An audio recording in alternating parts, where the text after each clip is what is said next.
Craig DeLuz here in the FPC newsroom, reporting on what has to be one of the most egregious abuses of the legislative process in recent memory, all in an attempt to beat Lieutenant Governor Gavin Newsom to the punch in a race to take away your gun rights. Legislative Democrats held a dog and pony show in the Senate Appropriations Committee where they held a special order of business agenda in order to hear 10 anti-gun bills that they're fast-tracking to the governor's desk. After the governor's presentation on Friday regarding being very careful about the way we spend our resources that might be diminishing over the next few years, I don't understand the rush with these bills. We're trying to save money with this pending proposition that's out there, being able for us to craft legislation that we can actually work on in a deliberative process. We know we usually get stuck with some of the propositions and then have to live by the letter of that law, and so eventually costing us much more money. I think through this measure we can be much more fiscally prudent, and it can be a major cost saver to taxpayers, as opposed to what the end results have always historically been when it goes to the ballot, irrespective of the voters' wishes or irrespective of our wishes. With all due respect to the pro temp's power of precognition, the initiative that is proposed to be on the ballot has not passed yet. It is not law. It is something that is being considered.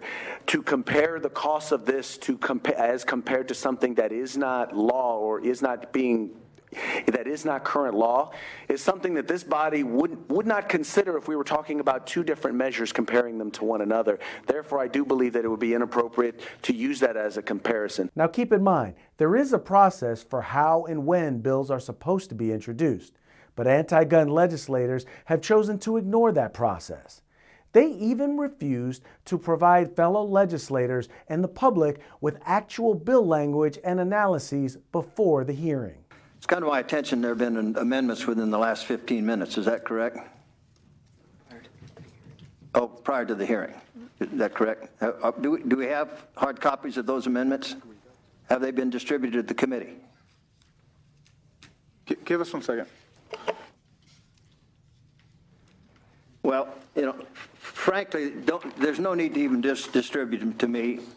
That's unconscionable. This is a very important bill affecting a lot of people in the state of California. The moment of the vote, we get a committee amendment. It may be substantial, it may not be, but that's not the way to do business. That is not the way to conduct the people's business. That's not the way to make an amendment. I object to that. None of these analyses for any of the measures that have been heard today were made available to the public until they were in print and you showed up here in order to get it.